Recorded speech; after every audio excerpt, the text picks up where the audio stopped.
অপরাধী যদি হয়, একজন ব্যক্তি যদি অপরাধী হয়, কোনো বিশেষ ব্যক্তি বা বিশেষ বর্গ যদি অপরাধী হয়, সে জেলে থাকবে। আর যদি অপরাধী না হয়, সে ঘুরবে, সে থাকবে, বসবাস করবে। মানুষের তো চলাফেরার স্বাধীনতা রয়েছে।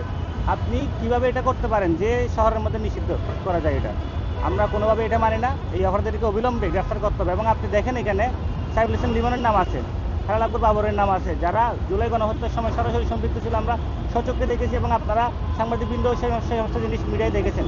এইসব সন্ত্রাসীদেরকে গ্রেফতার না করে তাদেরকে উল্টা সতর্ক করে দেওয়া যে আপনারা চট্টগ্রাম শহরে আসবেন না, আসলে আমাকে গ্রেফতার করতে হবে।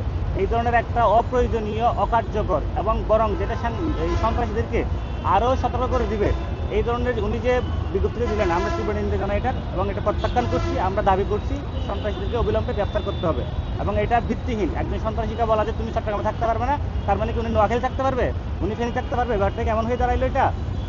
তো এই যে দায়সারা জিনিস, ওনারা যে গণঅভ্যুত্থানের রক্তের উপর দিয়ে আসলো, ওনাদের প্রথম দায়িত্ব ছিল যে সন্ত্রাসীদেরকে গ্রেফতার করা। এবং যে ক্যারেক্টারগুলো এখানে আছে, যে পিচি জাহেদ, মাসকাদের, তারপর ধরেন এই ধামা কামাল, ক্রিস মুজাম্মেল, এই ক্যারেক্টারগুলো আমরা বাংলাদেশে আর চাই না। ওনাদের কাছে যথেষ্ট অভিযোগ আছে, সোর্সিং আছে, প্রমাণ আছে। ওনাদের উচিত যে গ্রেফতার করা, ওনারা সেটা না করে উল্টো সতর্ক করে দিচ্ছেন। এটাই আমাদের দাবি। অবিলম্বে যদি ওনাদেরকে গ্রেফতার করা না হয়, আমরা আন্দোলনে যাব। আর দ্বিতীয় যে দাবি ছিল আমাদের, যে মেয়র ডাক্তার সাদাত হোসেন ভাই, উনি দীর্ঘ সময় ধরে ফেসিবাদের বিরুদ্ধে লড়াই করেছেন, আমরা ওনাকে সম্মান করি।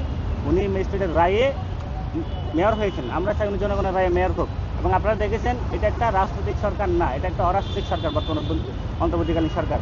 তো এখানে অরাজনৈতিক সরকারের কারণে আমাদের যে ছাত্রদের উপদেষ্টা ছিল মাহফুজ আলম এবং আমাদের আসিফ মাহমুদ শরীফ ভুইয়া, ওনারাই নির্বাচন না করা সত্ত্বেও, একজন পার্টি করতেছেন, আরেকজন পার্টিও করতেছেন না, নির্বাচনও করতেছেন না, তারপরে উনি ওনার পদ থেকে সরে দাঁড়িয়েছেন নির্বাচনের গ্রহণযোগ্যতার জন্য।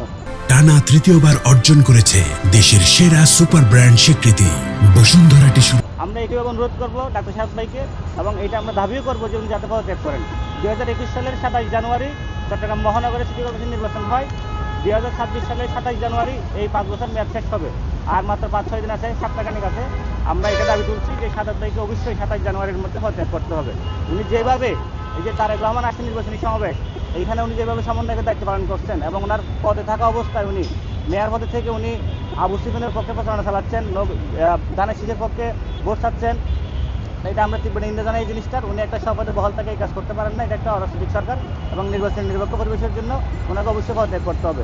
সেই সাথে আমরা বলবো যে এই নির্বাচনটাকে সুষ্ঠু এবং নিরপেক্ষ করার জন্য প্রশাসনের যা যা করা দরকার, সেই ধরনের কোনো পরিবেশ আমরা দেখতেছি না। আমরা দেখতেছি যত্রতত্র সন্ত্রাসীরা ঘুরে বেড়াচ্ছে। এইটা অবিলম্বে ব্যবস্থা নিতে হবে এবং আমরা এটাও বলবো যে সাদাত ভাইকে অবিলম্বে পদত্যাগ করতে হবে। আর যদি অন্যতম যদি পদত্যাগ না করেন, আমরা তীব্র আন্দোলনে যাব।